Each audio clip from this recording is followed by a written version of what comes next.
Robin Hood Radio and the Robin Hood Radio Network is proud to present Leonard Lopate at Large, lively hour-long in-depth discussions providing overviews and context to topics usually covered in partial measures. His guests include leading thinkers, scientists, artists, economists, farmers, historians, authors, and politicians. Mr. Lopate is a Peabody Award winner whose numerous honors include 3 Associated Press Awards and 3 James Beard Awards.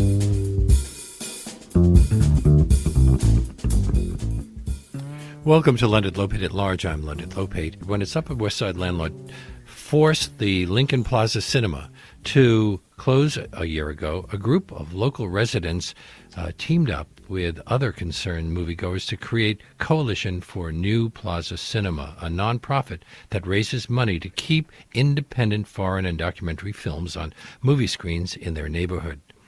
New Plaza is celebrating its first anniversary at 6:30 tonight with a tribute to Lincoln Plaza founder Dan Talbot and Bernardo Bertolucci at the New York Institute of Technology at 1871 Broadway.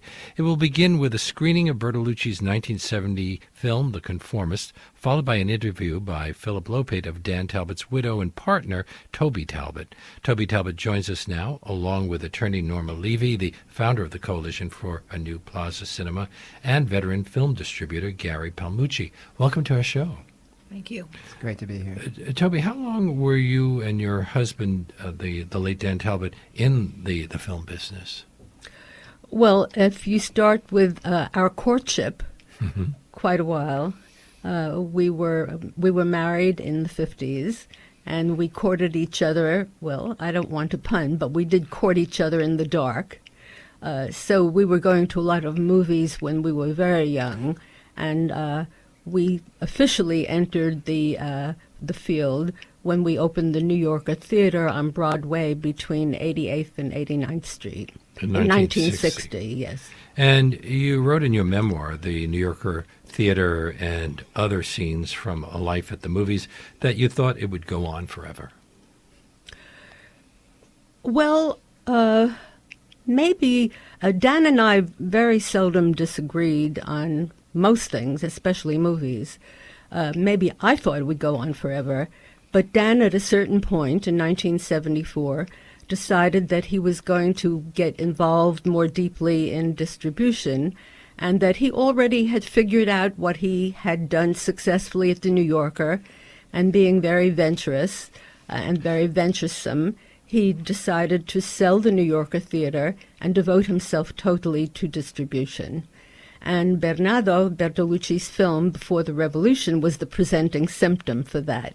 It was the first film we distributed. And you distributed it because you wanted to show it, and the people in Europe said, no, we won't just allow one movie theater to show it? Force you into the distribution business? Well, the producer said in order for a film to play, we didn't even know the jargon of the trade, you had to have a distributor. So Dan, innocently, as if he just dropped from the clouds, said, well, what is a distributor? And we were told what a distributor is, and Dan said, well, we'll distribute it. Now, Gary Palmucci, you're a film distributor. The same rules apply today? Well, I would say that there's some films where the filmmakers or the producers are so eager to have them screened in America that they will negotiate directly with certain theaters in New York, like the Film Forum or the Film Society of Lincoln Center, if a distribution deal is not forthcoming. But their preference, of course, is to have a national distribution deal for the film. Now, Toby, there already was a great theater showing foreign films and art films in the Upper West Side. There were theaters around the city that also showed them. The Thalia was a place that a lot of people went to. What did you see as your mission? What were you going to show that the Thalia didn't show? Well, or was it the Thalia? Course, I never remember. We obviously, Dan and I went to the Thalia as we did to the Beverly. We went to some of those cinemas. But the Thalia was a kind of revolving belt, a repertory house that continued to show the same films regularly, which was a blessing for those who had missed it. But the New Yorker Theater started out showing films of the 30s and the 40s, American films that hadn't been around. And that's how we started. And then we began showing first-run films. A first-run film means that you are the one who launches it. So you were showing American classics at a time when most film buffs thought European movies were great and American movies were for the general public. Yes, it was. You were saying there's art from Hollywood as well. It was the Europeans who told us that American movies were art movies. The British Film Institute and the Cinémathèque Française were started in the mid-'30s. Exactly. And they were showing American movies as art all along. So we needed Langlois in Paris, Le Cahiers du Cinéma, to tell us these American movies are art movies. But how much of the story of your theaters has to do with real estate? The West Side art houses tied to the value of real estate. I mean, the value closed in 1987. The Symphony Space became something else. The New Yorker closed. You then went to other theaters, opened up other theaters, and then moved on again and again. Was it all because of real estate? I think there's an interesting ecology here that I'd like to point out. For example, when we ran the New Yorker Theater, the Upper West Side was a place where children who lived on the East Side weren't permitted to go. Yeah, it was kind of run down area. The side streets were druggy. There were hookers around. It was not what they call a nice neighborhood. And then when we opened the cinema studio, the only lights there were Lincoln Center. Around it was a ghost town, aside from a little dinky coffee shop next door where Balanchine would have his barley soup, and a funeral parlor where presumably Rudolph Valentino had laid in state. It was really a very dead area. So often these cinemas can create a kind of liveliness around them. You also had sponsored a bookstore, New Yorker Books, around the corner from the New Yorker Theater. Aren't bookstores also something of an endangered species these days? Well, it seems that way. Our bookstore, the New Yorker Bookstore, was upstairs above the theater with Pete Martin, who had started City Lights with Ferlinghetti. But I see now that a big empty space on Broadway is now opening up as a bookstore. So we don't know how people long for bookstores. We don't know whether they can afford to keep open. Norma, were you living in the Upper West Side at the time we're talking about? I had moved to New York for the first time in 1965 after college. So I wasn't there in the 50s, certainly. But you could have gone to the New Yorker yes, and all of his successors. I did to a certain extent, although I primarily started going to art films or foreign films after I graduated from law school, met my husband, and he introduced me to a world that really I didn't know. In the case of the New Yorker, sometimes it was a time of double features, and some of the pairings were kind of stunning, like The Magnificent Ambersons and Pull My Daisy on the same bill. Even now, it seems like a rather daring idea. Daring, but I envy anyone who had the opportunity to see the juxtaposition of those two films. And I think that the element of surprise was also something. People knew if they came to the New Yorker, they'd have an experience. And people who came to the Lincoln Plaza sometimes weren't even looking at what was playing. They just came in with confidence that they would see something of value. So after you left the New Yorker, you closed it down, then you decided to open up another theater. Well, then we devoted ourselves for a few years to distribution, New Yorker films. And I must say that Dan introduced some of the most prominent filmmakers that we know today, Fassbinder, Herzog, Godard. He nurtured these early talents, and he created a cinema community, a cultural community. Now, Gary, we're talking about some of the greatest filmmakers of our time. Absolutely. And why would they have had a hard time finding distribution in this country? Well, Would that still be the case today? Are there some filmmakers that I should know about who are falling through the cracks? I don't know about falling through the cracks, but I think there are some filmmakers who are always going to be somewhat challenged in their ability to find a significant enough audience to interest a commercial distributor. And I think someone like Fassbinder, his early films had played at the Museum of Modern Art in selections of new German cinema, but they hadn't had any real commercial exposure until Dan in the mid-'70s bought Toby, I believe, about a dozen of his pictures in one fell swoop, right, and put them into release. Yes, he did. And I think that Godard has had kind of an up and down career in commercial distribution in America. Now he's been on the upswing. His last 2 or 3 films have had very successful distribution here. Well, Breathless was made in 1960, the same time that The New Yorker opened. That's right. But I remember as when I was in college in the 50s, that most of the people I knew were interested in seeing good films. The 400 Blows, everybody talked about that film. They all went to see the Satyajit Ray films. But you weren't showing those kinds of movies? Well, we were showing. How can I make the difference? We were showing because you were filling a void, and I want to know what the void was. Well, we didn't think of ourselves as filling a void. We thought of ourselves as playing movies that we found exciting and challenging, and eventually we were able to develop an audience who felt the same way. And you did all sorts of interesting things. You premiered Shoah and created a huge sensation. Yes. Well, when we went over one late on a 7:00 flight on a Friday, overwhelmed by it. It was without titles, and Claude Lanzmann whispering what was going on. And Fassbinder, it's a far comparison, but to his American presence became important in Germany. Shoah, due to what Dan did for that film here, became significant in Europe. Ah. So finally it was going in the other direction. Yes. Most of the, at that time, films would open in New York, and Gary, this has been talked about a lot, a film would open in New York, and if it was a success, got good reviews, then the art house in Kansas City or somewhere else in the country would then feel that it was safe to open it. Absolutely. The New York gross, the New York reviews were always and still are a barometer for the extent to which a successful art film is going to play around the country.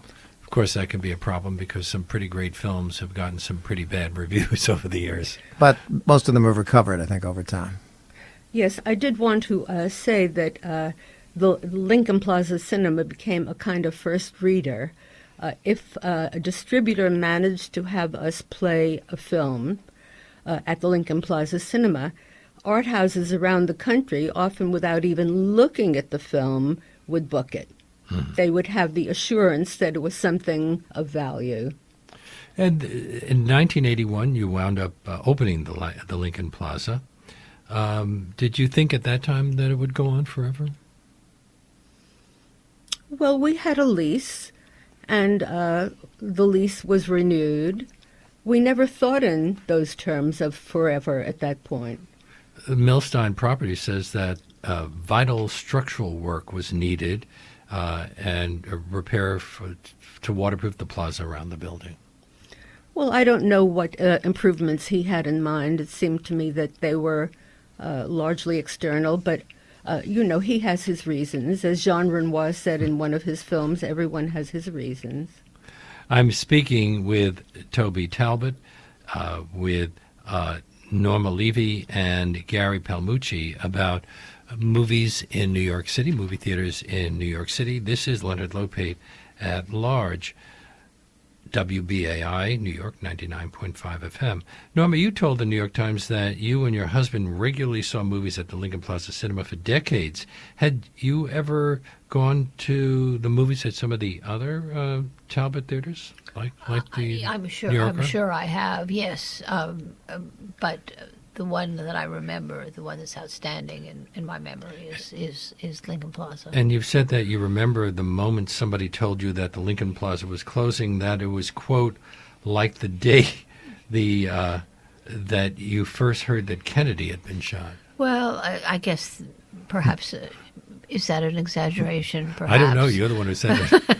But it was a stunning moment for so many of us who had been going to that theater for years and years and years, and it was something special in our lives, and we see it all the time as people come to our theater, the New Plaza Cinema now, and they talk about how much they miss Lincoln Plaza, how important it was in their lives, and how they're so happy that we're trying to recreate a theater in the Upper West Side like that.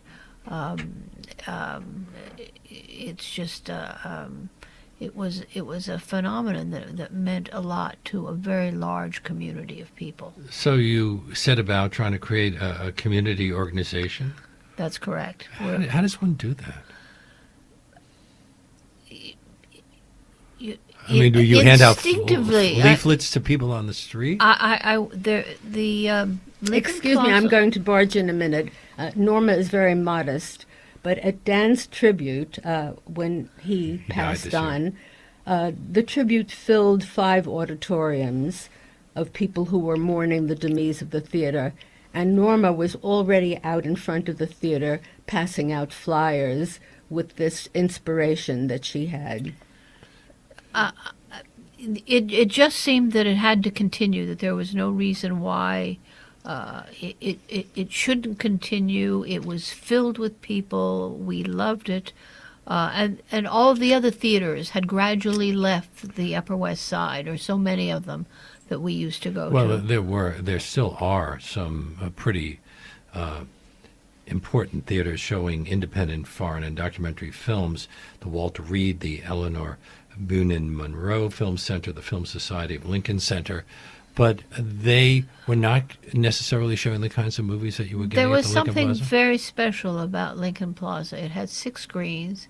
It had a continued variation of films that would go in and out. It was like a refuge from the world. You go there and you felt very comfortable while you were there. It was a very homey environment. I know of no other theater which serves lox sandwiches. There was something just very unique and friendly about it. And when I told my physician, my internist, that I'd gotten involved in this project and I never got any sleep anymore, he said that he's been astonished at the number of people who have come to him and complained about the loss that they felt in their lives of not having this theater around. It's hard to describe what it meant to so many people, but its loss is tremendous, and we would like to remedy that. It seemed almost like an anchor in that community. And when you walk down Broadway, you just couldn't miss the marquee and see all the films that were being shown there. So is this also about keeping a sense of community alive? Perhaps, and I think there was that sense of community when you would go to Lincoln Plaza. That was one of the joys of it. People talk about all the conversations overheard in the restrooms about the films that they just saw, and you talk to your neighbors in the seats. It was a place where you felt you belonged in a world where you do need anchors. Gary, where I grew up in Williamsburg, Brooklyn, when I was a kid, I think there were 6 or 7 theaters, all within a 5-block radius, and now there are none there, and it feels like a desert. How important are movie theaters for sustaining a sense of community? I think they're crucial. They're vital, and I think we've seen this. I've seen it around the city in the last several years with the success of some of these new theaters around the city, like Metrograph on Ludlow Street in Lower Manhattan, the Nighthawk in Williamsburg, and now on Prospect Park West. the revived Quad down on West 13th Street in the Village, and I think the kind of instant success and young enthusiastic young filmgoers going to these theaters, which I'm still an enthusiastic not so young filmgoer. I've been to all these theaters a number of times and felt the energy and felt the good vibes that are emanating every time I'm there. You have worked with Kino Lorber, which has been one of the best distributors of films that might be called art. That's right.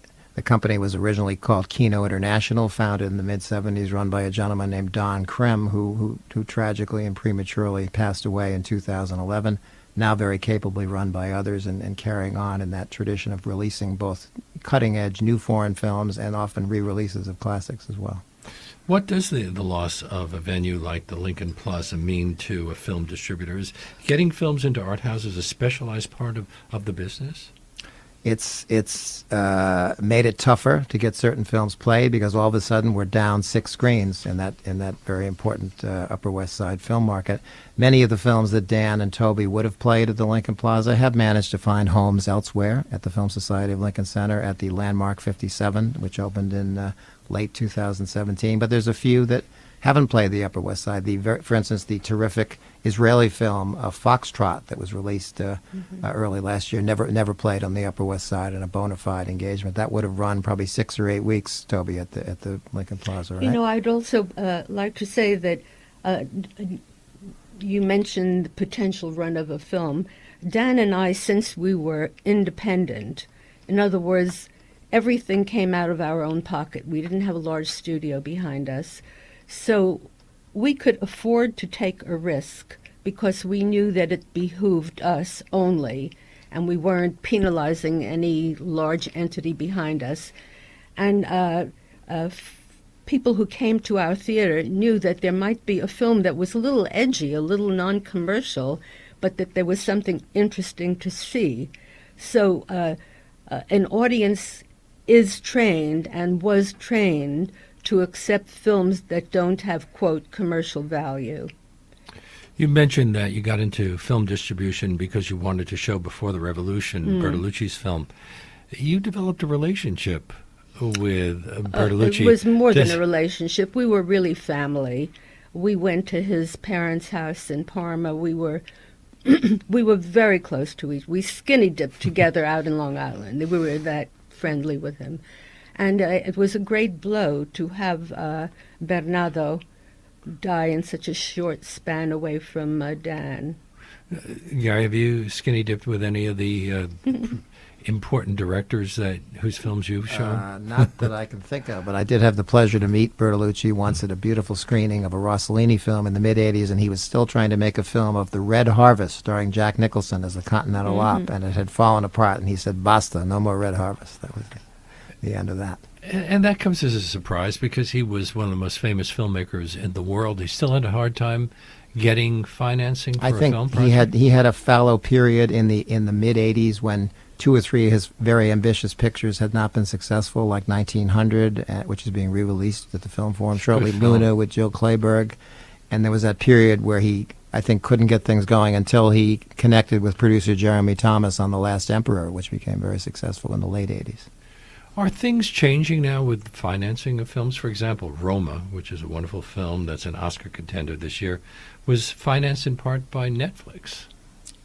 Well, I don't know if it was financed by Netflix or that Netflix came to the director Alfonso Cuarón, his partners, and offered them a lot of money for the U.S. distribution rights to the film. And it's kind of a singular case, I think, in terms of the way they've handled the film in their very ambitious quest to win the Oscar and the way it's been released in theaters atypically for Netflix. But it's also an interesting case because it's being shown in theaters and on television at the same time. I know there was a campaign by a lot of people saying, well, you have to see it in a theater because there is something about that experience of seeing a movie in a theater. But it's still a good film if you see it on television. Is this the wave of the future? Well, a number of people have come to our events, New Plaza Cinema, saying they didn't feel the film worked on Netflix. They kind of stopped watching it after 20 or 30 minutes, whereas people who saw it in theaters, of course, realized its beautiful craft, its gut-wrenching story. So I think there's I think that's still an open debate going on in the halls of New Plaza Cinemas members. It's interesting that it's a black and white film, and it feels more realistic than a color film, because I guess we grew up on black and white films and trusted them to be the real story. Excuse me, Leonard. Black and white is not black and white. Black and white are all the nuances of gray. I, for the 17th time yesterday, saw Pather Panchali, the Satyajit Ray movie, Yes. in so-called black and white. There are so many textures in black and white, and it's a profound experience seeing that on a large screen. No matter how large your television screen is or your little device, it is not the same experience, and a director cannot be exhilarated at the thought of a film that he's worked on for years being shown on a 2-inch screen. But is this going to be one of the big problems in the business? Younger people grew up with television. They happened going to, when I was a kid, everybody went to the movies all the time. There were so many local theaters. That's not the case anymore. It's a special event for some people today. Is the demographics in the movie business today, has it skewed rather older?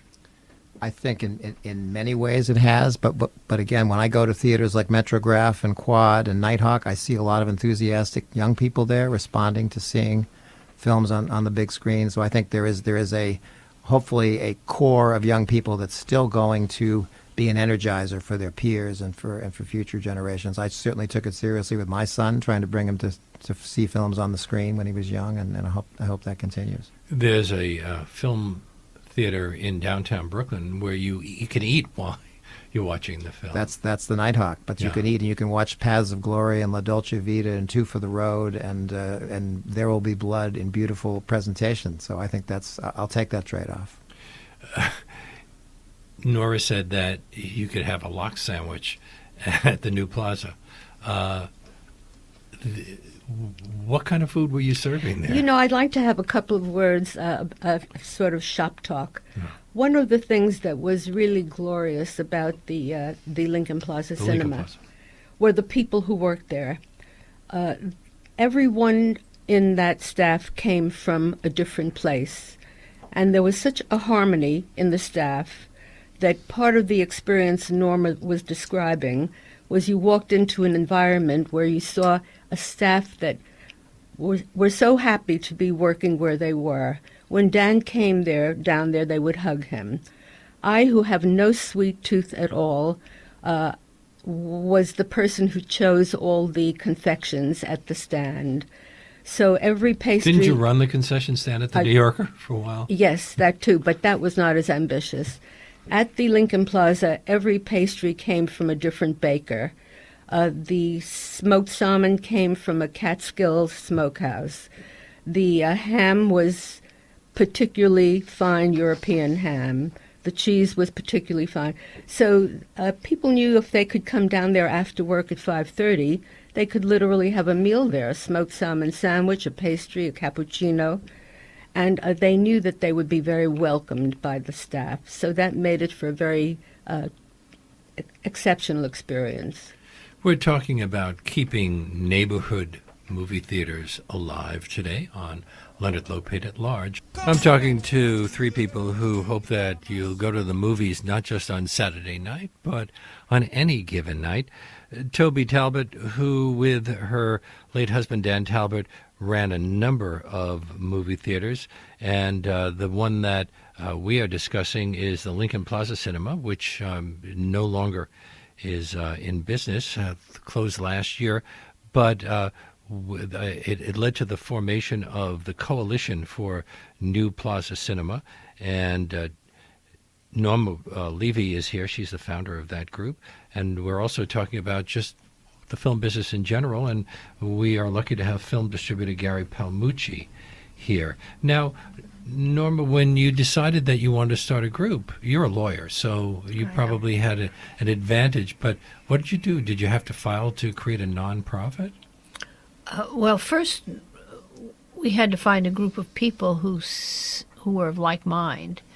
And once we did that, we had to figure out where we were going on a sort of an ad hoc basis, day by day.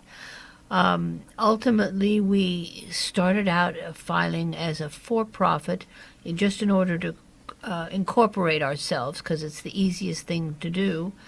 And then after we got a little bit more experience and we had a sense of who we are and where we're going and what our likely revenue sources are going to be, we started a not-for-profit organization, and that's what we're operating as now. And what do you do?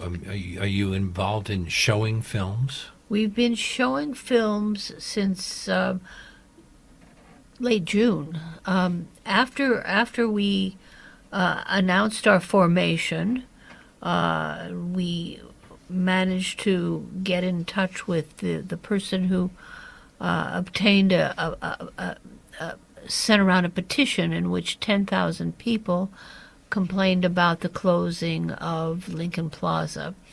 And that's a lot of people. 10,000. That's a lot of people. I didn't know that many people lived in the neighborhood. Well, some of these people, I suspect, were from all over the world. I've gotten donations from Puerto Rico and other places that you wouldn't expect us to get donations from. Woody Allen has been a friend of the theater. I don't know whether he participated in that, but didn't he shoot a scene in the lobby? You're nodding your head, Toby. Yes, he did. Go ahead, Norma. He was standing behind Marshall McLuhan when we shot that scene. So we started right early on. We were invited by the JCC to join them in a partnership where we showed films with them at the JCC on 76th and Amsterdam. We did that for about 2 months. We had a wonderful experience there. We were able to get large crowds to see the films. Some of the films were chosen by us. Some of the films were chosen by the JCC. Then we moved over to the Symphony Space Thalia, where we also showed films for a period of time. But we had an experience at one point where, thanks to Michael Moore, we were able to show a preview of his film Fahrenheit 11/9, which came out this year, a week before it opened anyplace else, and he allowed us to use that as a benefit. Mm-hmm. And the theater we ended up having that benefit for was the institute the New York Institute for Technology, which is, and it was such a wonderful experience that we've been able to show films there basically since December. We've been showing films since December 26th through today is our last day of showing films for a while. But that's where you're going to hold this event tonight. That is where we're going to hold our event. It's a very beautiful 259 seat theater. They've been wonderful to us, and we've been very happy being there. And we've gotten very good crowds seeing our films over the last month. But you had a lot more seats at the Lincoln Plaza. Well, we had 6 rooms. Yeah, and they all probably had more than 250 seats. No, they didn't all have more. Some had fewer. But what is your ultimate goal, Norma? To find a permanent home on the Upper West Side? That is our ultimate goal. We ultimately will continue operating as best we can through a mixture of ticket sales and donations, but we will be looking for investors who would like to help us start a theater, probably a non-profit theater, someplace in the area where we're now showing films. Why would it have to be non-profit? Well, it doesn't have to be non-profit. If somebody comes along and wants to give us $20 or $30 million, we'll probably be happy to accept it. But if that doesn't happen, and it's possible it won't, we can perhaps make do with a not-for-profit organization that's supported by the community. we've had we have a benefit that's going on tonight where the community has been unbelievable in its support. Some people paying $30 for a ticket, but many people paying $100, $250, and more for tickets for a movie theater because they believe in what they're doing and they want to support us. And so do filmmakers. You have had the support of a number of filmmakers, Betty West and Jill Cohn, for example. Yes. You showed RBG, their film? We did. Did you premiere it? No, we didn't premiere it. It had already played. But they came and did a Q&A at our theater, which was excellent. It was very well received. As part of their Oscar campaign, the distributor dispatched them to the theater to do a Q&A afterwards, and it was a terrific experience because these ladies were just walking on air with the acclaim that RBG has received, and to be in yet another full house doing a Q&A. We had Paul Schrader at the theater also campaigning on behalf of First Reformed, and so both these filmmakers were successful. They're both Oscar nominated, and that was really a gas for us. If New Plaza Cinema is successful, Toby, would you want to go back into the business? Of course. But are you participating in this project right now? I'm participating in certainly encouraging every effort and lending myself to every effort to help these people. And Gary is more prominently involved in the programming with my support and approval. Now, Gary, we mentioned earlier that some of the directors that New Yorker Films was distributing are among the most important in film history, and there were some more. Godard, Sembeni, Straub Huillet, Bresson, Inamura. Would any of them have made it as Americans to American screens if they hadn't been brought over by New Yorker Films? Well, I think in perhaps in different ways, or in ways that would have taken them more longer to come to the attention of the general art house public. But I think the fact that Dan famously bought 12 Fassbinders and probably 6 or 8 Herzogs, Toby, and supported African filmmakers like Sembene and Mbete, and very difficult, challenging filmmakers like Straub and Huillet. And then showed films like Bresson's L'Argent, a film that never would have been shown otherwise. Well, L'Argent was released by an enterprising company called Cinecom, the principals of whom are still in the film business, but Dan played it at the Lincoln Plaza very, very successfully, positioned it in a way that it would not have been otherwise successful. And Gary, I think it's possible that a film, Ousmane Sembène, we distributed his very first efforts, and he subsequently became known as the father of African cinema.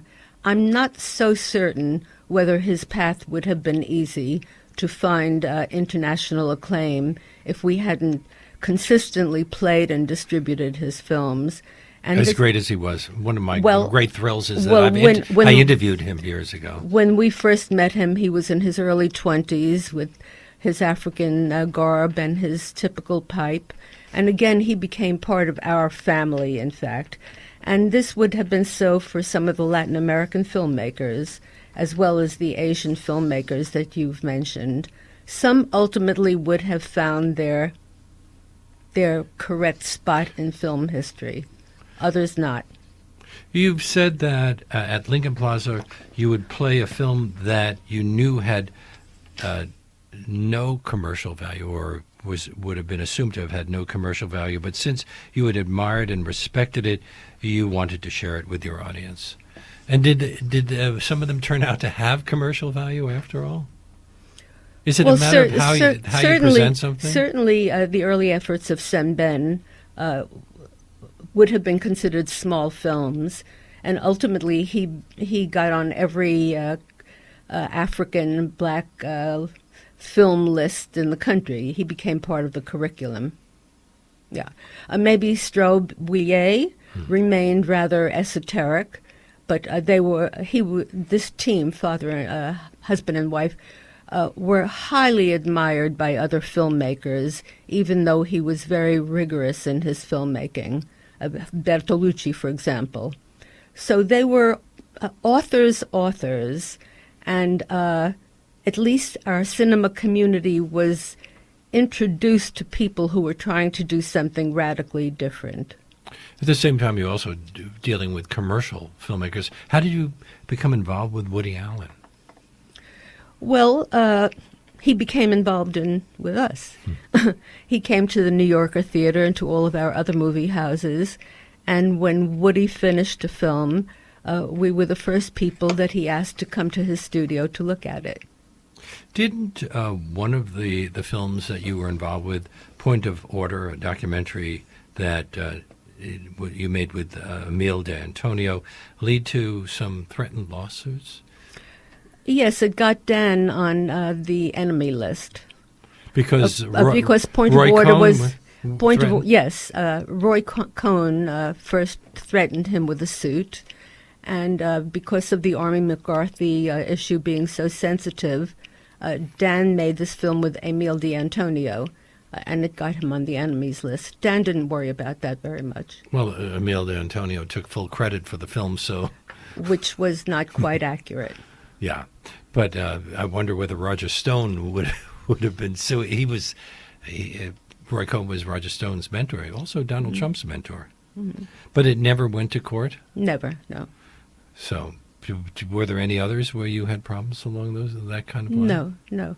Dan's typical contract was on a little slip of paper, such as you might go to a laundry, 4x2 piece of paper. Mm-hmm. That was his contract. He died, as we said, this year, along with Bertolucci, and then just last week, Jonas Mekas passed away. That is the older generation. Gary, how important was someone like Jonas Mekas?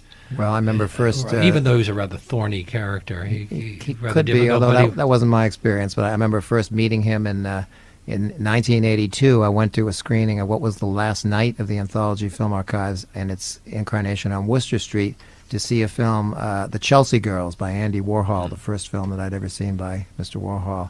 And Mekas was there introducing the film and sort of bemoaning the closing of Anthology in that venue. And then it took him 6 years to establish Anthology at the old courthouse at 2nd Avenue and 2nd Street, where it has thrived since then. I understand in 2017 they had their best year there for attendance ever.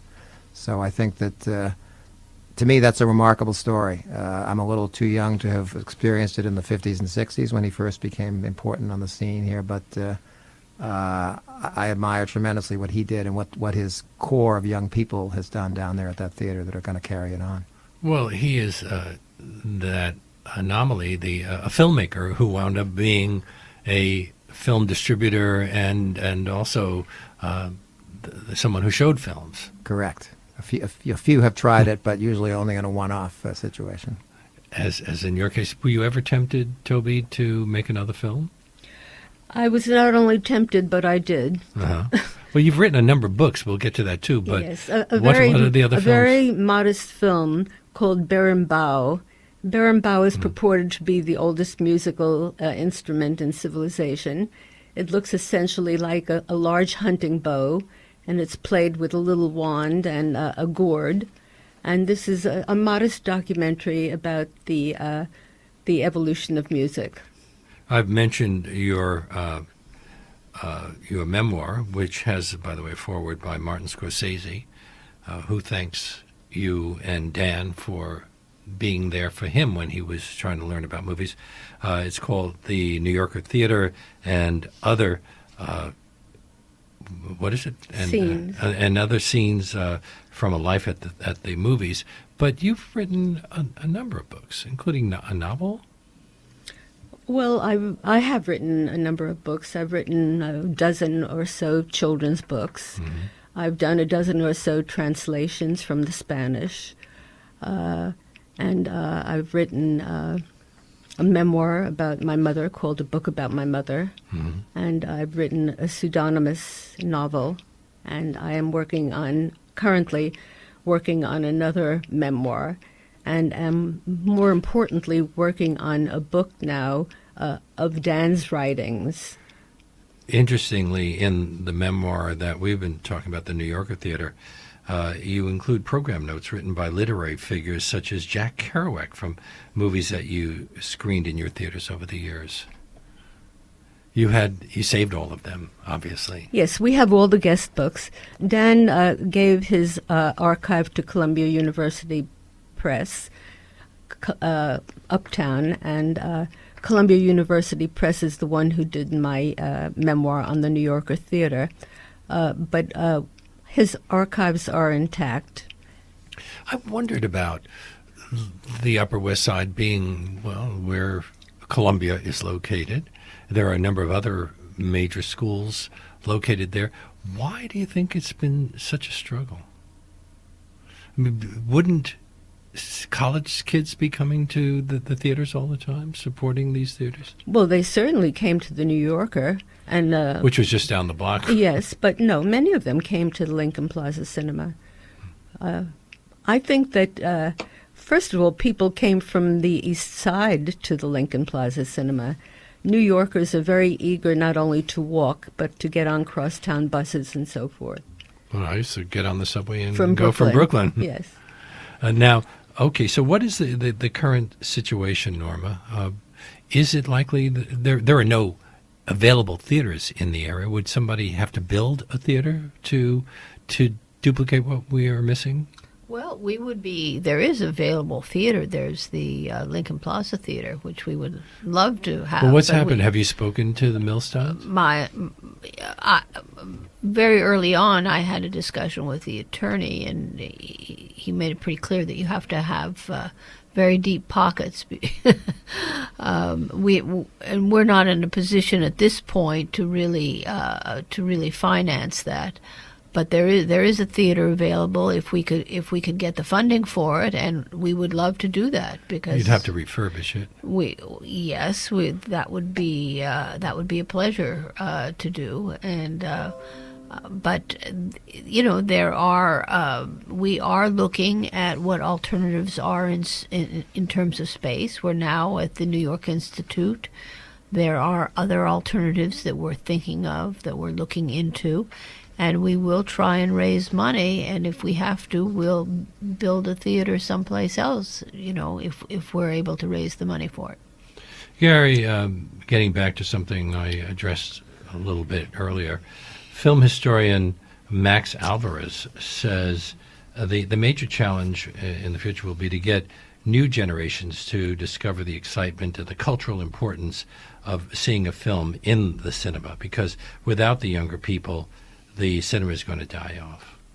Well, Max is an old friend of mine, and I agree with him 100%. I think I mentioned that I certainly took it as a personal mission to bring my son to the movies a lot. He saw Lawrence of Arabia on the big screen when he was 9 years old, and some of those other big epics, and some of the great westerns by Ford and Hawks and so forth. And it's a mission. I think it's up to every individual who's a movie lover here in New York to carry it on somehow with their family, with their friends, with whoever they can.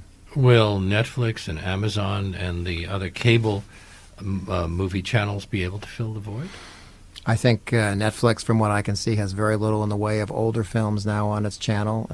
I'm not so sure about Amazon. I would say these... I know I go through the list, and I don't want to see... the few good ones I've already seen, unfortunately. I think someone told me recently that the oldest film they could find on Netflix was To Kill a Mockingbird. That's 1962, and that's kind of a scary thought. But I would consider these services supplementary to young people's knowledge and inculcation. But the theater experience is still primary, and we're lucky here that we can still. This is kind of a golden age, really, for specialized theaters, the ones I've just mentioned, and some young people are taking advantage. So, Norman, the little time that we have left, can you tell us about what's planned for tonight? Tonight we have a benefit. It's a tribute to Lincoln Plaza and to Dan Talbot and to Bernardo Bertolucci. We will be playing The Conformist, which is one of the great works of Bertolucci. Did you distribute The Conformist as well? No. By then you'd made Bertolucci big enough so the other people wanted him. It was released by Paramount Pictures originally in the U.S., and they held the rights for about 40 years or so until they expired. It's now handled by my former employer, Kino Lorber. Well, but are people showing films like that anymore? I think some of these theaters I mentioned to you are still very much committed to regular programs of classics, thematically and individually. So you're going to be showing The Conformist, and then that's at 6:30. The 6:30. We're having a pre-event where some of the people who've paid a fair amount of money to go see this to sponsor us are going to have the pleasure of hearing Toby speak. And then after the film, we'll be having a wine and dessert function for everybody in the theater. It's totally sold out. There are no tickets. Oh, so Philip, people who are listening are saying, "Gee, I really want to go to this." well, but after the film, Philip Lopate and myself will have a Q&A. The film ends approximately at 8:30, and then there'll be a Q&A with Philip and myself. Well, since it's sold out, why don't you just do a second one? That's a good idea. Thank you. Maybe we will. There are other Bertolucci films available. Maybe we will. Before the Revolution was a pretty good film. All right. Do you still own distribution rights to that one, Toby? No. No, it's not. It's not in release in the United States right now, unfortunately. Not even on DVD. I'm not sure what the reasons for that are, but it's an odd and puzzling omission. So if I just released a DVD, would I be breaking the law? Even though has it entered into public domain? I would say probably not. It's probably protected by something called the GATT Treaty, where foreign films, even if they weren't promptly copyrighted, can be retroactively copyrighted by their owners in the United States, and many people have taken advantage of that. So, Norma, this event is a success. Do you have any other ones planned for the near future? We're going to take some time to plan our future. We're going to continue to talk to the New York Institute. We're also looking elsewhere for opportunities that may be available for us. We will be focusing on fundraising. And I'd like to, anybody who would like to support us, we're the New Plaza Cinema. We just like them to make a check out to us. And they can it could be a tax-deductible contribution if they make it payable to our fiscal sponsor, who is Women Make Movies. If they make it to us, it will not be tax-deductible at this point, but it will be. But they can say, when they send it to Women Make Movies, I want this to go to the benefit of New Plaza Cinema. And, we're hoping that ultimately, and in the short term, we'll raise a fair amount of money and we'll be able to find a space for us that's a permanent space. Well, good luck with it. And my great Thank thanks you. to the three of you for being on our show. Norma Levy, the founder of the Coalition for a New Plaza Cinema, film distributor Gary Palmucci, and Toby Talbot, who is the person responsible for all of this. It's been a real pleasure having you all here. Thank you for inviting us. Thank you. Terrific. Thank you. And that brings us to the end of today's show. My great thanks to Toby Talbot, Norma Levy, and Gary Palmucci, to Charlie Morrow, who composed our theme music, to my producer, Jesse Lent, who was at the audio controls today. Leonard Lopate at Large comes to you on Saturdays at 4 and Tuesdays at noon. You can subscribe to Leonard Lopate at Large podcast on iTunes and by clicking on Robin Hood Radio's archive program site, which is robinhoodradio.com. You can also check out Leonard Lopate at Large Facebook page. We hope to see you next week.